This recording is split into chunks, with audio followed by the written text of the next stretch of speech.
인류의 역사는 아담의 역사와 예수 그리스도의 역사입니다. 아담은 죄의 뿌리가 되고 예수님은 생명의 뿌리가 되십니다. 육신의 시작과 모든 죄의 시작은 아담부터입니다. 그러나 사죄의 은총과 의롭다함으로 영생을 시작하게 한 것은 예수 그리스도로부터입니다. 성경 로마서 3장 23절에 모든 사람이 죄를 범하여 하나님의 영광에 이르지 못했다고 말씀하고 있습니다. 그리고 성경은 왜 인류가 하나님의 진노 아래 놓이게 되었는지를 말씀해주고 있습니다. 인류가 하나님의 영광에 이르지 못하고 진노 아래 놓이게 된 이유를 성경은 크게 죄와 불순종 때문이라고 말씀하고 있습니다. 인류에게 죄가 들어온 것은 인류의 조상 아담 하와가 에덴 동산에서 아담과 하와가 하나님의 말씀에 불순종하고 선악과를 범함으로 죄가 세상에 들어왔습니다. 이때부터 인류는 전적으로 부패 타락하여 죄의 본성과 사망의 권세 아래 놓이게 되었습니다. 이런 의미에서 로마서 3장 23절에 모든 사람이 죄를 범하였음에 하나님의 영광에 이르지 못하더니라고 말씀합니다. 그러니까 아담의 불순종과 부패 타락의 영향으로 인해 인류 전체가 죄인 되었다는 것을 선포합니다. 그 죄 때문에 인간은 하나님과의 교제가 단절되었고 하나님의 거룩하신 임재와 영광에 이를 수 없게 되었습니다. 이것이 바로 인간의 사망 문제인 것입니다. 죄에 대한 진노가 바로 창조주 하나님으로부터의 영원한 단절인 죽음인 것입니다. 거룩하신 하나님은 죄와 불의가 있는 인간에게 진노하실 수밖에 없는 것입니다. 로마서 1장 18절에 하나님의 진노가 불의로 진리를 막는 사람들의 모든 경건하지 않음과 불의에 대하여 하늘로부터 나타나나니 했습니다. 이것을 다른 말로 하면 인류는 모두 아담 안에서 존재하게 되었기 때문에 아담 안에서 타락한 자들이 되었다는 것입니다. 그래서 인간은 태어날 때부터 벌써 죄의 영향력 아래 있습니다. 이것을 가리켜 원죄라고 합니다. 하나님의 대표적인 성품이 바로 사랑과 공의입니다. 그런데 하나님의 공의는 인간의 불의와 죄에 대해서 심판하시고 진노하시는 것입니다. 그러니까 하나님은 성품상 거룩하시기 때문에 죄를 용납하시는 분이 아니신 것입니다. 그러므로 죄인된 인간은 영광의 하나님께 접근해 나아갈 수 없게 된 것입니다. 그래서 본문 12절에 그러므로 한 사람으로 말미암아 죄가 세상에 들어오고 죄로 말미암아 사망이 들어왔나니 이와 같이 모든 사람이 죄를 지었으므로 사망이 모든 사람에게 이르렀느니라 했습니다. 많은 사람들이 인생이 고해와 같다고 말합니다. 그런데 그 인생도 기껏해야 7, 80년이란 짧은 기간입니다. 그 짧은 시간인데도 온갖 허다한 문제를 안고 고통 속에서 허덕이다가 끝을 보는 경우가 대부분입니다. 그래서 동서고금을 막론하고 많은 지혜자들이 인생이 왜 이렇게 고통과 문제를 안고 살아가야 하는가 하는 주제를 가지고 연구를 거듭해왔습니다. 그러나 아직도 인생이 무엇인가 하는 질문에 대한 분명한 답을 찾지 못하고 이런 주장 저런 주장으로 방황을 하고 있는 실정입니다. 가령 인생이 어디서 왔는가? 왜 사람은 죄인인가? 죽음은 어디서 왔는가? 구원의 길은 어디에 있는가? 지금도 이런 질문에 대하여 명쾌한 해답을 제시하지 못하고 있는 것입니다. 그들은 여러 가지 종교나 철학의 지혜를 가지고도 풀지 못합니다. 정치와 군사의 힘으로도 해결하지 못합니다. 과학이나 경제가 제 아무리 발전해도 이 문제를 해결할 수 없습니다.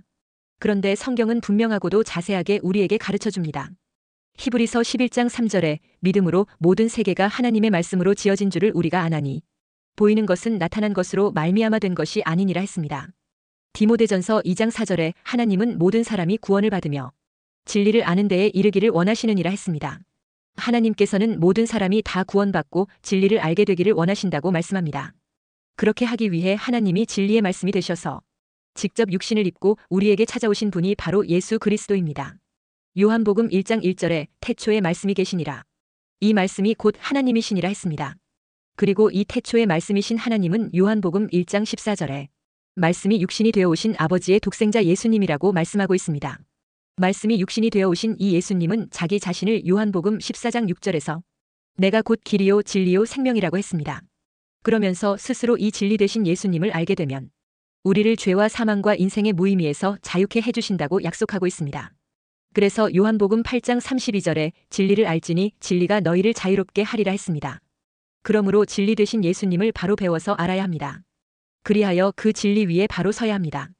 그러면 그 진리가 우리의 모든 죄와 저주와 죽음의 불안에서 자유하게 하고 우리를 모든 의심에서 자유하게 만들어 주십니다. 많은 사람들이 아담의 불순종의 죄가 나와 무슨 상관이 있느냐고 합니다. 내 의지도 아니었는데 왜 내가 아담이 받는 죽음의 재앙을 그대로 받아야 하느냐고 볼멘소리를 합니다.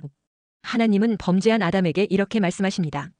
창세기 3장 19절에 내가 흙으로 돌아갈 때까지 얼굴에 땀을 흘려야 먹을 것을 먹으리니 내가 그것에서 취함을 입었음이라.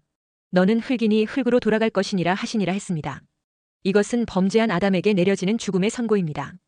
결국 이 말씀대로 아담은 930세를 살고 죽게 됩니다. 이것은 허황되게 지어낸 설화가 아닙니다. 역사적인 사실입니다. 그리고 이 아담의 죄와 죄의 결과로 오는 죽음 문제는 우리도 자유로울 수 없습니다. 이것을 로마서 5장 12절에 그러므로 한 사람으로 말미암아 죄가 세상에 들어오고 죄로 말미암아 사망이 들어왔나니 이와 같이 모든 사람이 죄를 지었으므로 사망이 모든 사람에게 이르렀느니라 했습니다. 아담이 범한 죄가 모든 후손들에게 영향이 가고 아담이 사망의 진노에 떨어진 것이 모든 사람에게 임했다는 것입니다. 그러니까 아담은 모든 인류의 조상인 동시에 대표였다는 것입니다. 아담의 죄가 나에게도 전가되어 나도 죄를 지었다는 것을 신학적인 용어로 원죄라고 합니다. 이 원죄의 교리는 받아들이기가 쉽지 않은 교리입니다. 사람들은 아담의 죄가 어떻게 전 인류에게 전가될 수 있느냐 하고 의문을 제기합니다. 특히 이성적이고 합리적인 현대인들에게는 이것이 더욱 이해가 안 됩니다. 사실 아담 한 사람이 지은 죄를 아담의 후손인 온 인류도 같이 책임을 져야 한다는 것은 참으로 공평치 않은 것 같이 보입니다. 하지만 이해가 안 되어도 이것이 현실입니다. 그러니 이것이 진리인 것입니다. 우리가 하나님이 이해가 되어져서 알아지는 것이 아니라 믿어져서 알아지는 것입니다. 그래서 프랑스의 심리학자 파스칼은 그의 저서 팡세에서 이렇게 말했습니다. 원죄는 인간의 눈으로 보면 매우 우스꽝스러운 것이다. 이성을 가지고는 이것을 알 수 없다. 왜냐하면 이 원죄는 이성에 위배되는 것이며 이성은 자기의 방법으로 그것을 생각해낼 수 없기 때문이다 했습니다. 첫째, 인류의 대표요 첫 조상인 아담의 범죄로 인해 모든 사람에게 죽음이 찾아왔습니다. 아담의 죄가 온 인류에게 전가되었다는 것에 대한 논리적인 근거는 대표성의 원리에서 찾을 수 있습니다. 아담은 인류를 대표하고 있습니다. 이것은 부인할 수 없는 사실입니다. 이것은 그가 제일 먼저 창조되었기 때문이기도 하지만 하나님과 언약을 맺을 때 그를 인류의 대표자로 세웠기 때문입니다. 이는 국가 사이의 조약을 체결할 때에도 그 자리에 나온 사람이 국가를 대표하는 것과 마찬가지입니다. 그는 국가를 대표하고 있기 때문에 그가 내린 결정은 온 국민이 따라야 합니다. 그리고 약속을 어겼을 때는 그에 상당하는 손해를 감당해야 합니다. 하나님과의 언약도 이것과 마찬가지입니다. 아담은 인류의 대표가 되어 하나님과 언약을 맺었습니다. 그 언약은 아담 자신뿐만 아니라 그를 통해서 나올 온 인류에게 적용이 되는 것이었습니다. 그러나 아담은 그 언약을 범했습니다. 그 결과 아담 혼자만 범죄한 것이 아니라 온 인류도 범죄한 것이 되었습니다. 그래서 본문 19절에 한 사람이 순종하지 아니함으로 많은 사람이 죄인 된 것 같이 한 사람이 순종하심으로 많은 사람이 의인이 되리라 했습니다. 그러니까 아담 한 사람이 불순종함으로 그의 후손인 전 인류가 죄인이 되었다는 것입니다. 이 원죄의 교리에 의하면 우리 인간은 숙명적으로 죄인이라는 신분을 가지고 이 세상에 태어난 것이 됩니다. 그래서 죄를 지어서 죄인이라고 하기보다는 죄인이기 때문에 죄를 짓는 것입니다. 성경이 우리를 가리켜 죄인이라고 하는 것은 우리가 무슨 죄를 지었느냐 안 지었느냐 하는 문제와 별개의 것입니다. 악을 행하기 이전에 이미 우리는 죄인인 것입니다. 우리의 조상 아담이 불순종한 죄인이기 때문에 그로부터 태어난 우리도 운명적으로 죄인이 된 것입니다. 즉 아담의 죄가 우리에게 전가된 것입니다. 그래서 다윗은 이렇게 고백했습니다. 시편 51편 5절에 내가 죄악 중에서 출생하였으며 어머니가 죄 중에서 나를 잉태하였나이다 했습니다. 우리 인간은 아주 중요한 것은 우리의 선택이라기보다 거의 운명적으로 주어진 것들이 압도적입니다. 내가 이 나라에 태어나고 이러한 부모의 혈통과 가문을 가진 것은 나의 의지나 결정과는 아무 상관이 없이 주어진 것입니다. 부잣집에 태어나고 가난한 집에 태어나고 키가 크고 작고 IQ가 높고 낮고 하는 중요한 것들이 나의 의지와 상관없이 그냥 운명적으로 주어진 것입니다. 지금 내가 만나고 당하고 누리고 있는 많은 것들이 나와는 직접적으로 관계가 없는 것에 뿌리를 두고 있습니다. 이것은 인정을 하든 안 하든 진리입니다. 그와 같이 내가 아담의 후손이 되는 것을 선택한 것은 아니지만 우리는 운명적으로 아담의 후손으로 태어났고 아담의 죄성을 그대로 물려받았습니다.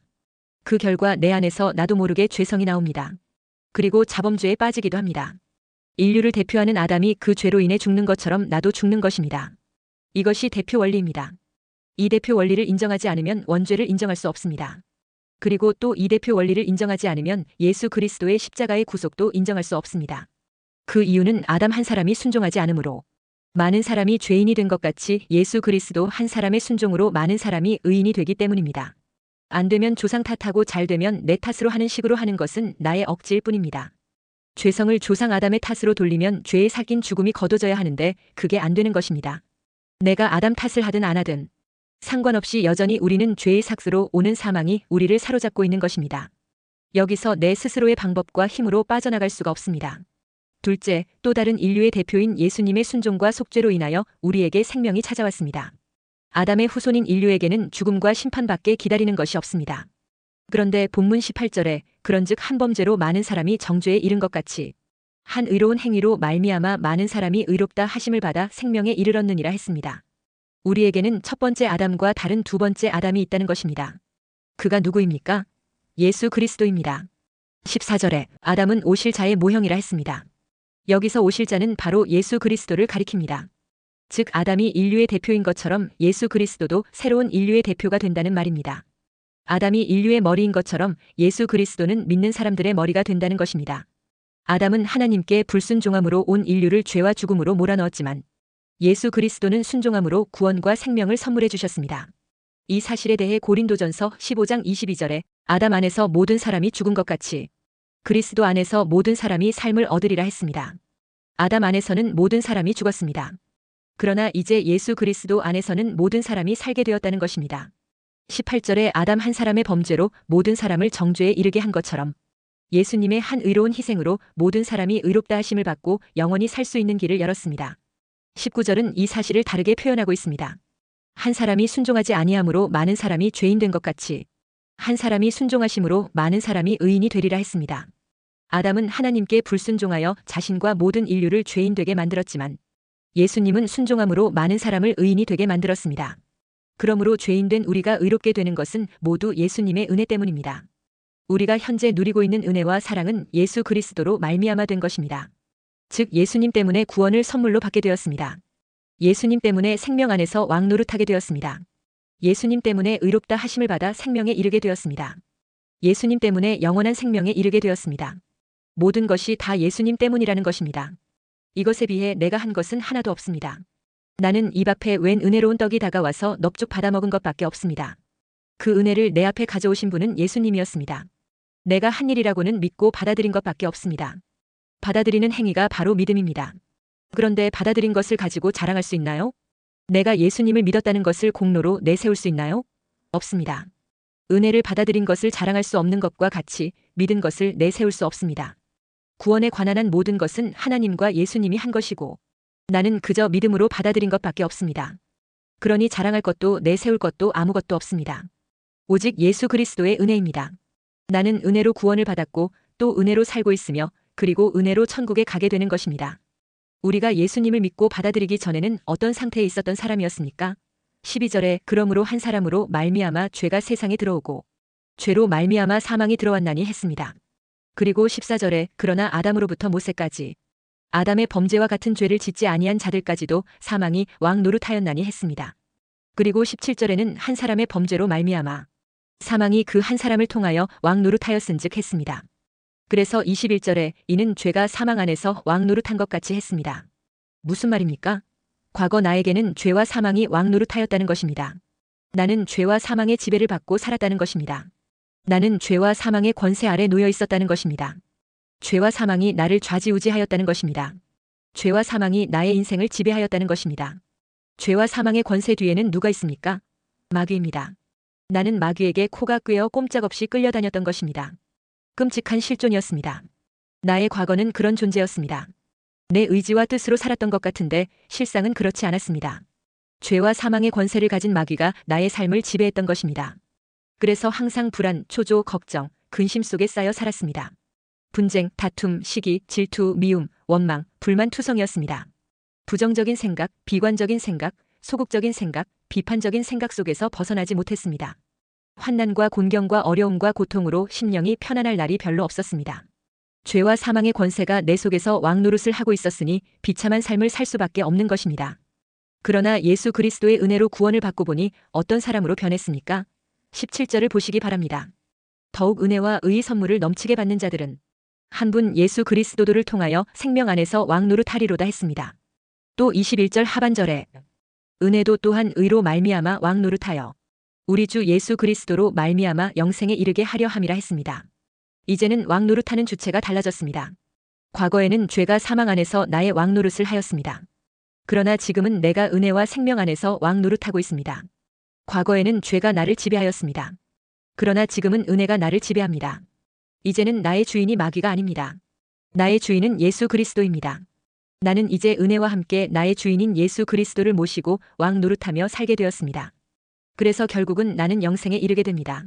그러므로 예수 믿고 의롭게 된 사람에게는 죄와 사망의 권세가 더 이상 지배를 하지 못합니다. 대신 은혜와 생명이 지배합니다. 왕권이 이미 넘어갔습니다. 이제는 은혜가 나와 함께 예수 그리스도로 말미암아 생명 안에서 왕 노릇하며 살게 합니다. 그런데도 아직 죄와 사망의 권세에서 벗어나지 못하고 있는 분들이 계십니다. 이미 지배의 주체가 바뀌었는데 옛날 모습 그대로 사는 분들이 계십니다. 이제는 죄와 사망의 사슬에서 풀려났는데 아직 그 사슬을 다시 몸에 올가매는 분들이 계십니다. 주눅이 들어 사는 생활은 이제 그만하시기 바랍니다. 이제부터는 그만 속으시고 왕과 같이 좀 당당하게 사시기 바랍니다. 왕관을 머리에 쓰고 평민처럼 살아서 되겠습니까? 이제 나는 하나님의 택하신 사람이요 왕같은 제사장이요 거룩한 하나님 나라의 백성이 되었습니다.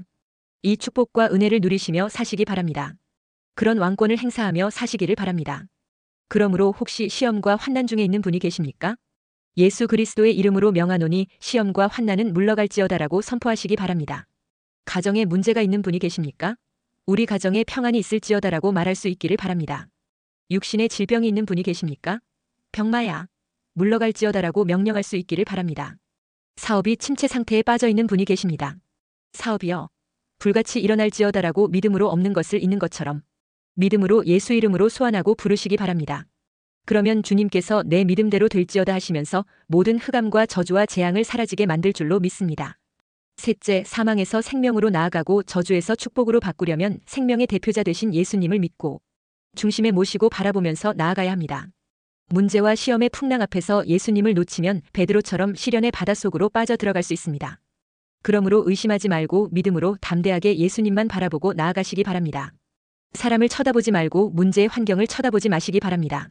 마태복음 14장 29절 32절에 오라 하시니 베드로가 배에서 내려 물 위로 걸어서 예수께로 가되 바람을 보고 무서워 빠져가는지라 소리질러 이르되 주여 나를 구원하소서 하니 예수께서 즉시 손을 내밀어 그를 붙잡으시며 이르시되 믿음이 작은 자여 왜 의심하였느냐 하시고 배에 함께 오름에 바람이 그치는지라 했습니다. 베드로가 예수님의 말씀을 듣고 예수님만 바라보고 갈 때는 시련의 파도를 딛고 나아갈 수 있었습니다.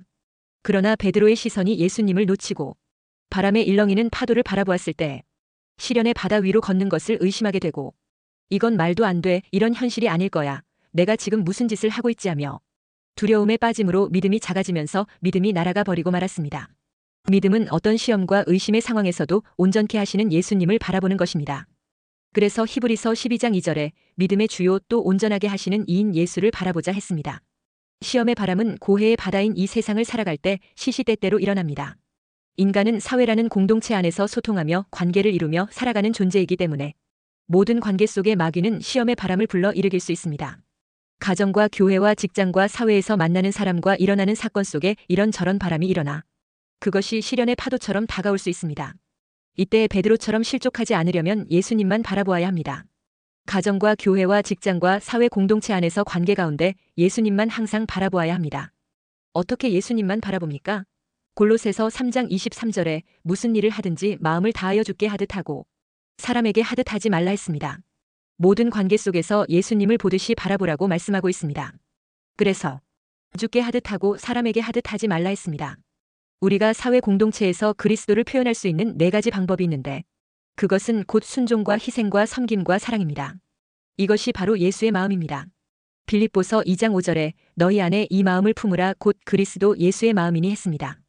그리스도 예수의 마음은 곧 순종과 희생과 섬김과 사랑입니다. 시험의 바람이 불면 모든 관계를 주님께 하듯 하라는 것입니다. 다시 말해 예수님의 순종과 희생과 섬김과 사랑을 따라서 행하라는 것입니다. 그래서 부부 사이에서 그리스도께 하듯이 서로 복종과 사랑의 관계로 하게 되면 아무 문제 될 게 없는 것입니다. 부모 자식 관계나 주인과 종업원의 관계도 주님의 말씀을 따라 사랑과 순종으로 하면 모든 것이 좋은 관계와 좋은 공동체가 되는 것입니다. 모든 관계의 방향을 살리고 치유하고 세우는 것에 두어야 합니다. 이것이 바로 복음 정신입니다. 복음은 있어도 복음 정신이 없는 자가 많습니다. 복음 정신이란 예수 그리스도의 심장을 가진 것을 말합니다. 빌립보서 1장 8절에 내가 예수 그리스도의 심장으로 너희 무리를 얼마나 사모하는지 하나님이 내 증인이시니라 했습니다. 심장은 모든 피가 모이는 곳이요 모든 지체에 피를 공급하는 곳입니다. 이 심장은 피를 순환시키는 펌프 역할을 합니다.